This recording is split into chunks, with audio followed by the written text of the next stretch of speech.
It's time for the Roving Reporter Report. Let's see what cool events and updates our super talented group of reporters has in store for us today. All right here on the Diabetes Champions Network. All right, and we are on. This is the first time in Diabetes Champions Network history that we're going overseas. It's Shawn Shepheard here from Toronto, and I'm here with Roddy Riddle from all the way over in Scotland. Thank you for joining us and being our first international across the pond guest. Hey, thanks for inviting me. It's actually my first time ever on Skype, so this is the two firsts. Awesome. Well, thank you for being a good sport. First time on Skype, and you're looking at me, so my apologies. So I want to tell everybody a little bit about you, but then really, you have such a wealth of experience.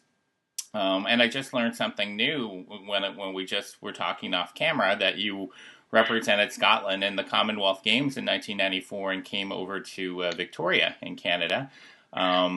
So lots of impressive things. First of all, you were diagnosed with type 1 diabetes a little later in life at age 40. And similar to me, I was age 30, so maybe we need to start our own later in life diagnosed club. And then you had this unbelievable ultra marathon journey across the Sahara. But first of all, I wanted to ask you, when you were diagnosed at 40, if we can go back to then, can you tell me a little bit about how you dealt with that diagnosis and how did it come about, and kind of go back to in that moment when you were first diagnosed? Well, the week I was diagnosed, my wife was getting very concerned with the weight loss because I'd lost almost 3 stone in the space of 6 weeks. So she was heavily pregnant with our youngest child, Finlay, who's now 6. So she went online and got a self-testing kit for type 1 diabetes. That arrived at the house on Monday, did the test, and it came up, alarm bells ringing, that it looked like, yes, you've got type 1 diabetes.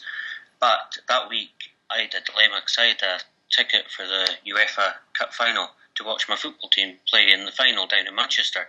So I knew if I went to the doctor before the cup final, there's no way he would let me go to the cup final. So I decided to wing it and make an appointment for the doctor the day after the cup final. So myself and my friend Stevie travelled down to Manchester, which is quite a drive, went to the game. Didn't enjoy it, not because my team got beat, but I didn't enjoy it just because I was so tired and lethargic with the symptoms. And then he pushed Stevie, because I had blurred vision, he had to drive all the way back up to Inverness as well. So next morning, I got on my bike, cycled to my doctor's. Doctor did loads of tests, phoned Dragmore Hospital, and they said get him up straight away. So got back on my bike, rode to the hospital. They did loads of tests, and then the diabetic specialist physician came through later on that day, and he said to me, he says, "How did you get here today?" I says, "I cycled." He says, "You shouldn't have been able to cycle." He says, "The blood glucose reading that you've got today is a very special reading. It's a reading we don't see very often. My blood glucose that day was 45.6. He says, "You shouldn't have been able to walk in here, never mind cycle here." So then I got taken over to the nurses and got shown how to start injecting insulin, and they just explained what the next few weeks would be like. So when I left, I shook the DSN diabetic specialist nurse's hand, and she was quite taken aback by this. She goes, "You're shaking my hand." And I goes, "Yeah, well, you've been really helpful." And she goes, "Well, normally when someone's diagnosed with type 1 diabetes, they don't accept it." I said, "Well, I'm quite a positive person in life. Since Monday, when I got the self-testing kit, I've done quite a bit of research, and I know it's something that's controllable if you're willing to control it. And I've not let it stop me doing anything that I want to do, basically, in life."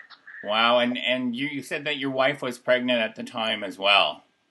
Yeah, our youngest was born the same week as I was diagnosed, so she had the worry of the pregnancy, plus the worry of not knowing what was wrong with me with the major weight loss and things, so it was quite a worrying time for her. Wow. So could you tell me about your first couple of months after diagnosis and some of the challenges and changes in your daily routine?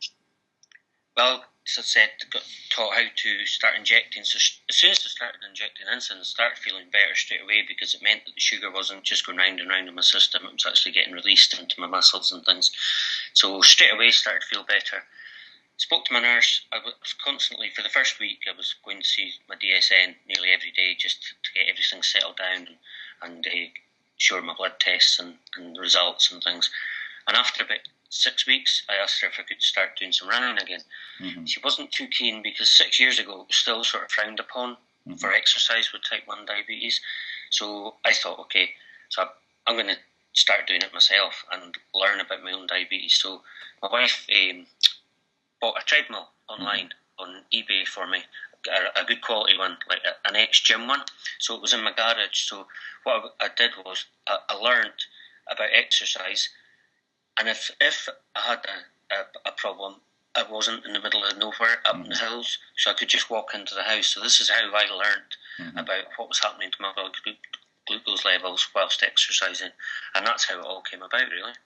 So how do you go from getting that treadmill at home and running the hills close to home to this 155-mile over 6 days across the Sahara with extreme conditions and weather? So tell me how you went from that, that treadmill to preparing for this race.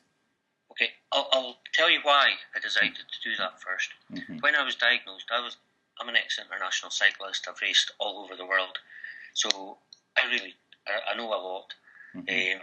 I've had dietitians, top coaches, all these sort of things. So when I was diagnosed, I knew absolutely nothing about type 1 diabetes. And that really embarrassed me. Mm-hmm. So once I got everything under control, about 2 years ago, I decided I wanted to do something to really raise awareness for type 1, because I knew if I knew nothing about it, the majority of folk didn't know anything about it. So I put on social media, Twitter and Facebook, that I was looking for a major challenge to raise awareness. And my friend, who's my physio, he just put back on Twitter, Marathon des Sables. And that's all he put, just Marathon des Sables.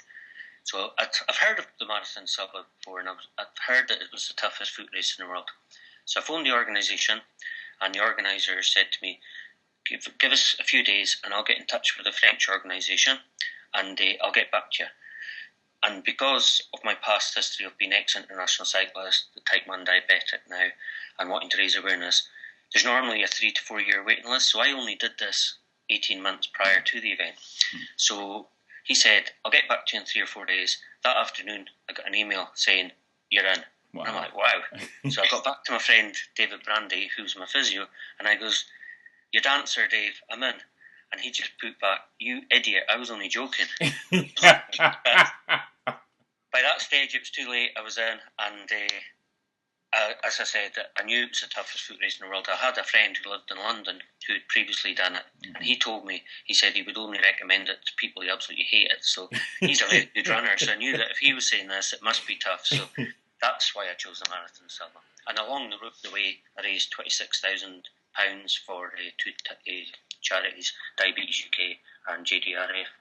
Well, that's awesome. So tell me a little bit more about, I've slowly jogged a few marathons, but one, and then I would take, months off.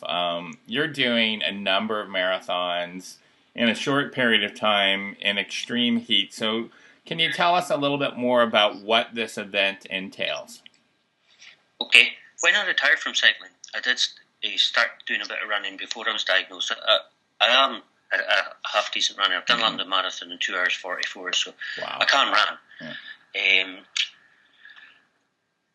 The problems I faced was not sure whether the insulin would crystallise, because we were racing at the peak at 52 degrees, so it's pretty hot. And you're self-sufficient, so you've got a backpack carrying 10 kilograms on your back as well. So my issues were not sure whether the CGM would cope, not sure whether the pump would cope. We didn't know what would happen with the one-touch meter, whether it would work, with all the dust and everything. So I had to carry backup stuff. So with being self-sufficient, you're carrying all your own food, your sleeping bag and everything, but I had to carry all my own backup supplies, like a Frio bag to keep the insulin cool. And because I was running with a CGM, and it was working with my Animus Vibe pump, I had my pump just clipped to the front of my backpack. So when I was running along, rather than having to take it out of my backpack, I would just press the button and see what the trend arrows were doing. So it was exposed to these temperatures all the time. So it wasn't in a Frio bag. So as it turned out, at the very end of the event, the insulin did crystallise inside the pump, so I had to just revert back to my insulin pens, which were in a Frio bag. So they were the major issues for me. Other major issues were I wasn't too bothered about seeing scorpions and snakes and things like that. My biggest worry was blisters with being type 1 diabetic. There was a runner that ran the marathon sub, and obviously not type 1 diabetic. He got an infected blister in his big toe, and he's since had his big toe amputated. Wow. So your big toe is your balance toe, so he's not going to have to go to a tattoo artist and get a tattoo to say he's done a marathon sub. He's got something to remember him of the event. So blisters were my biggest fear. As it turned out, I did get 2 tiny blisters in the balls of my feet in day 1, and that was just caused by, before you go, you're recommended to go between half a shoe size to 2 sizes bigger to allow for the swelling with the heat.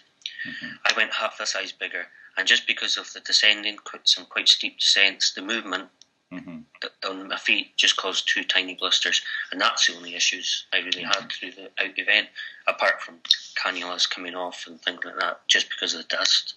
So it's 155 miles in 6 days across the Sahara in extreme temperatures and sand and everything that goes with it. Well, we did it in 5 days because the longest stage is 48 miles.